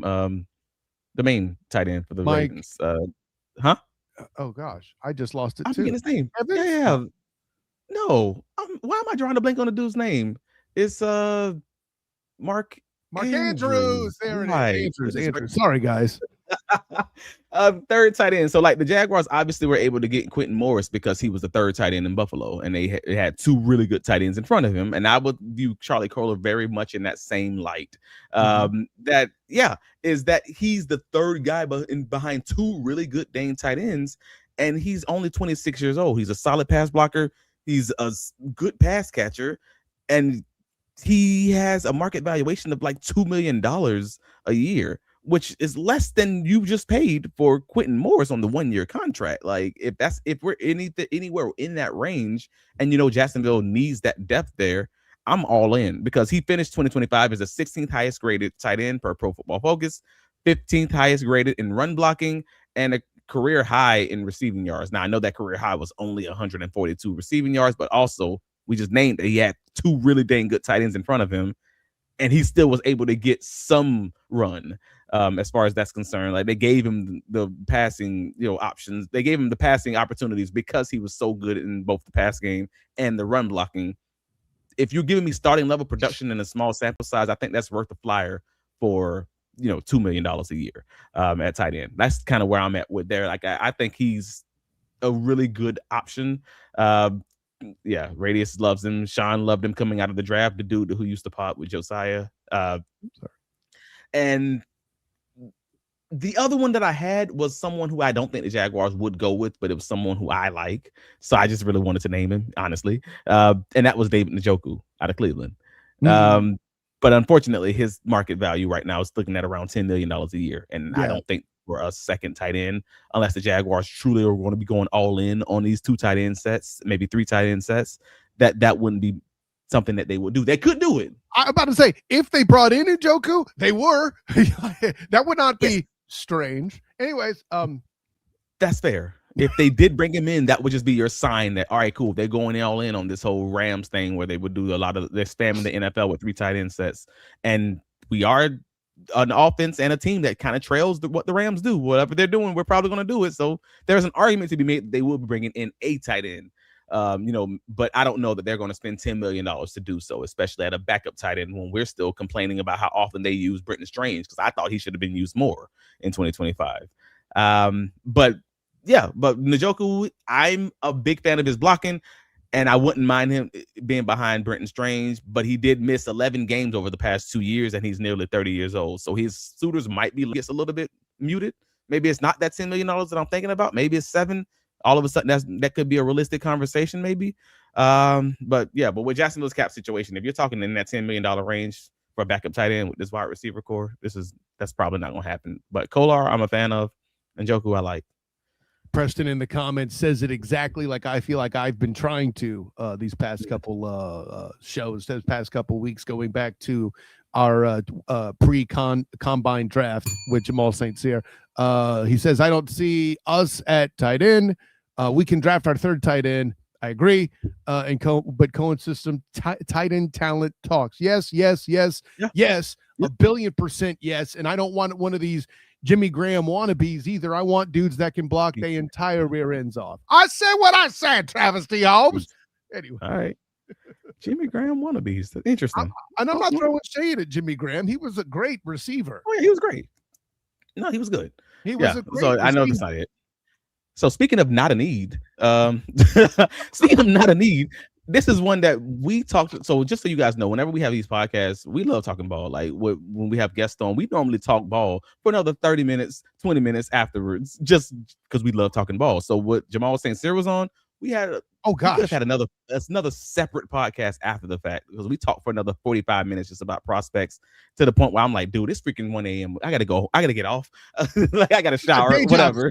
Yeah, exactly. And I was like, yo, all right, I gotta go. And so the same thing happened with Dan Griffiths after this week's pod earlier. And we talked for another 30 minutes. And someone that we both kind of landed on that I thought was interesting was Tyquan Thornton, wide receiver for the Chiefs. This was fun. All right, so in 2025, Tyquan Thornton had 124.5 passing rating when targeted, a 12.17 yards per target, 438 yards, 3 touchdowns, a 27.6 average depth of target. Do you hear what I'm saying? 27.6 average depth of target. Crazy. And he ran more of his routes from out wide. 63% of his routes were ran from out wide. And unfortunately, I thought Patrick Mahomes just underthrew him frequently when you look at his film. Like, it was one of those things where his stats could have been significantly better if Pat Mahomes was just accurate deep. That's what Zinni says. Yes, the guy that cooked Tyson Campbell on Monday Night Football was what got Tyson Campbell traded. Yes, Travis likes that guy. Yes, Travis likes that guy. Funny how that works out. So, yeah, Tyquan Thornton is basically a really good wide receiver 5 option. He has experience as a special teams gunner, punt returner, and a kick returner. He had the third most catches on throws of 30-plus yards down the field in 2025. That was 6, behind only Jackson Smith-Njigba and Alec Pierce. Spot Track has him with a $3 million price tag, and PFF has him with a $5 million price tag. So you're in that $3 to $5 million range. Same range as Quentin Morris, basically. And the $3 million range, that's $500,000 more than they paid Tim Patrick last year. And I know you've watched miles more film than this, whatever you show here, but I'll say this, just in these clips, you are exposing Patrick LeVon Mahomes II, underthrowing this dude just in here. If that is characteristic of the myriad of film that you watch to get to those clips, I can only imagine what he could do for this offense. And Travis, it's almost as if we had an entire episode upcoming about separation anxiety, and maybe Tyquan Thornton has something that he can bring to the table with 12.7 yards, not per catch, per target. That's huge. And that's a lot of incompletions that was just underthrown or overthrown by Mahomes. But if the Jaguars truly wanted to give Travis Hunter space to get back to 100% while focusing on defense in 2025, and we talked about this earlier, like the knowledge that injuries kind of will occur out the year in their wide receiver room, like I would take a low risk flyer on someone like Thornton as my wide receiver depth. And the Jaguars are going to move on from Diami Brown. You know that Tim Patrick is going to be a free agent. You still have Tim Jones and Austin Trammell both on the roster. Yeah. That's a deep ball threat who kind of raises the floor and can contribute in kick return, punt return on special teams. And as a gunner, like across the board, I think all the coaches would be happy. Heath Farwell, Grant Udinski, Liam Coen. That's just kind of one of those ones that I'm like, I know it's not a need, but I feel like that'd be a really good signing for the Jaguars, especially if Trevor Lawrence can kind of start connecting on that deep ball, whether it's with Brian Thomas Jr. or it's with Tyquan Thornton or it's with Travis Hunter. Like, you just have another option to replace that Diami Brown, kind of what Diami Brown was originally brought in for, was stretching the field. Yeah, I wouldn't argue with any of the above on that. Yeah, and I see a lot of people bringing up in the comments, Patrick LeVon Mahomes II's performance last year. Not saying he was his normal self, certainly, but I'll put it this way: him at 75% is still better than so many starting quarterbacks in the NFL. I'll leave that at that.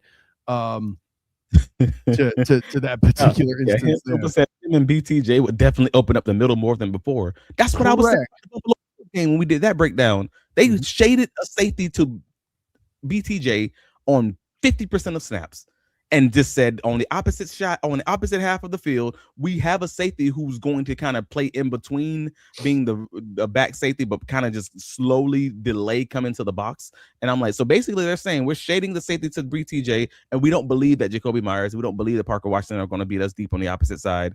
And that's, you're going to have to make them pay, and they didn't.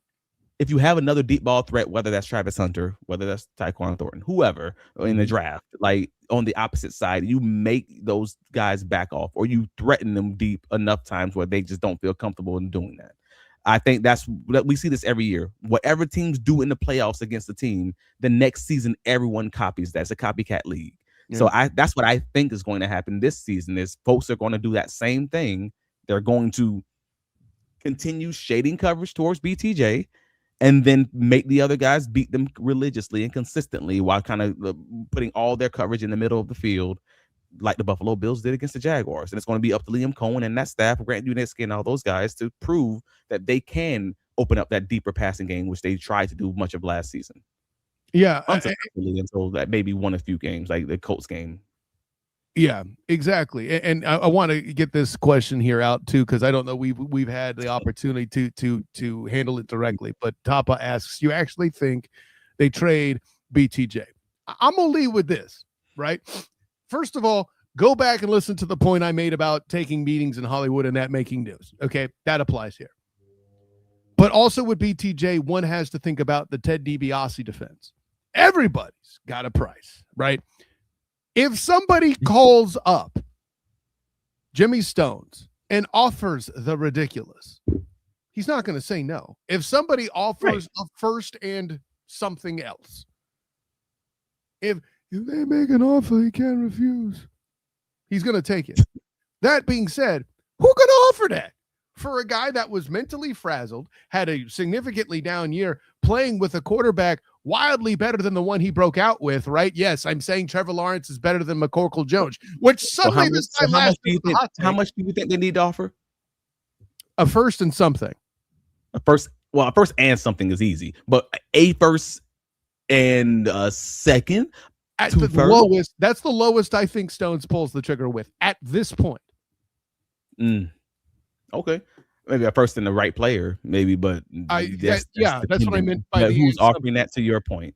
Like if it was like, let's say the Raiders said, here's Max Crosby in a first, we want BTJ. Of course they say yes. And yes, where's the exaggeration alert button? I can get there before you. Yes, obviously that wouldn't really happen. I understand that. That would not happen. I think it'll be the other way around, because Max Crosby is more of a talent that is consistent, and that's, you don't know what Brian Thomas he's a legend. That dude has Hall of Fame potential. Right. I get that's a different combo, right. But like, but I get if it was a first and John Franklin Meyers from Denver, yeah, you say yes, right?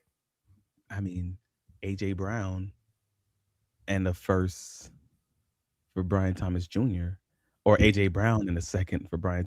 I don't know. That becomes different because it's a wide receiver position. But yeah, obviously you say yes because then you still get the upgrade and can continue to build. Yeah. And yes, I am saying AJ Brown is an upgrade to BTJ right now.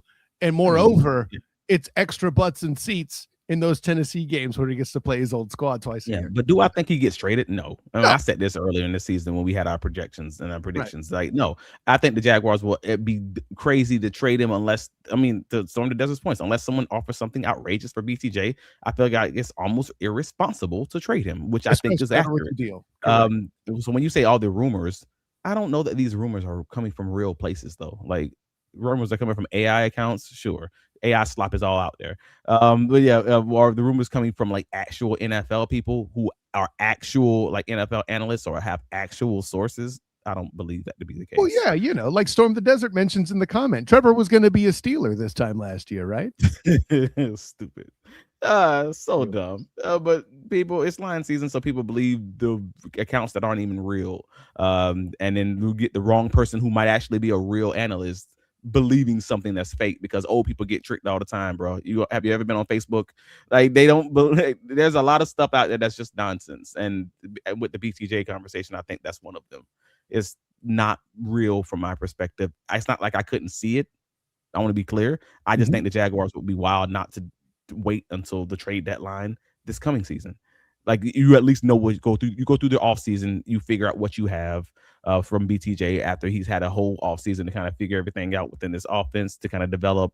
And if you want to trade, you trade then, and you still probably get realistically a second round pick for him. Let's be real. I mean, again, that's talking September. And Zenith points out how quiet the front office is. Yeah, this is life for now in the Stones, Coen, Baselli front office era, I think. So yeah, they are really sneaking into the shadows with these big fish, fishing for these big fish. I think is great. I think it's great if you, as someone who loves this team, but also I think is crazy. It's kind of chaotic as a media person, because you want to know what's real versus just the rumors that you're hearing. But they're playing the media game well, but Baselli's background in media and how these guys operate just in general from the Rams time. So that's what it is. As Storm says, I don't even trust the real insiders right now. I'm Canadian, and I was in on the whole Ohtani. He's on a plane of. That's it. So yeah, Travis, what a time talking free agency here on a Saturday morning. Hope we are a solid open to your weekend, crew. And again, any questions we didn't address, already hit us up, the Duval Dive on Twitter and the other places. From any part of the world, from whatever it is you have, bring it to us. But in the meantime, if they want to do that, Travis D. Holmes, tell the world where you can be found. On all the socials, Travis D. Holmes. You can find my writing covering the Jaguars, bigcatcountry.com. You already know. And you can find, if you're listening to my sound of my voice, if you're here, click the like button. It helps us tremendously. It doesn't cost you a thing other than the time and the dexterity of your finger just to click that button. So do that for us. And if you're on the audio side, absolutely, please rate and review us there. It helps us get bound by other people so they can continue having this conversation and hopping into the chat like all of you have been doing. Continue commenting on the TikTok, on Duval Dive TikTok, on X, wherever we are. You got Kyle on all the different socials. I am also, if you're on Threads where nobody talks to anybody else, hit us up there too. Whatever. But yeah, man, we appreciate you guys on this glorious Saturday morning. We know the news is going to be coming out crazy because of restructures and all the rumors and everything else. So maybe we'll have a random pod drop sometime over this weekend or maybe early next week. So we'll see. But otherwise, we will see you guys when the next big news hits. But yeah, let them know where you can be found, brother. Of course, I'm Kyle Nash, the student of the game. Travis is right. If something pops off, we will do our best to provide an instant reaction. Hopefully, it doesn't happen Tuesday. I don't have a Magic game this Tuesday. Never mind. Hopefully, it doesn't happen Monday when I'm recording with my guy Mike Giddens at Locked On UCF, where I talk UCF football and basketball. I know here'll come the Fire Johnny chants after the West Virginia game. The way that went, that's fine, whatever. But yeah, Big 12 Conference Tournament basketball coming up for the men here. So we'll be certainly getting into that. Of course, my work covering the Orlando Magic, like I said. So turn them notifications on. Tell them, social. My man let you know, because let's see here. It's the thing. He said he came late, but he didn't miss the show. Why? Because he had his notifications on. Tell him. Real life experience right there. Thank you, Social Alki. So appreciate it. Make sure you find me Twitter, Instagram, Threads, Blue Sky at the SOTG. Find me on Facebook as a student of the game. Make sure you check out my guy Travis D. Holmes, Big Cat Country, because he been dropping things like it's hot. You'd almost think he was a bakery with all the things coming out the oven over there. You like that? Anyway, so for my personal champion, Travis D. Holmes, for all you Duval divers doing the thing in the comments, woo, I love it today. What do you got for him, Travis?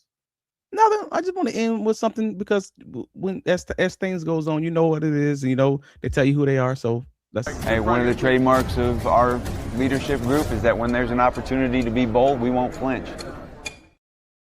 That's a fine reminder. Yes, we got to believe him. It's lying season, but that's the one truth that we've seen throughout his entire tenure. Thank you for bringing that in as we wrap, Travis. Remember that about Jimmy Stones in your front office there, Duval Devout. There it is. So until next time, everyone, from the Duval Dive, class dismissed.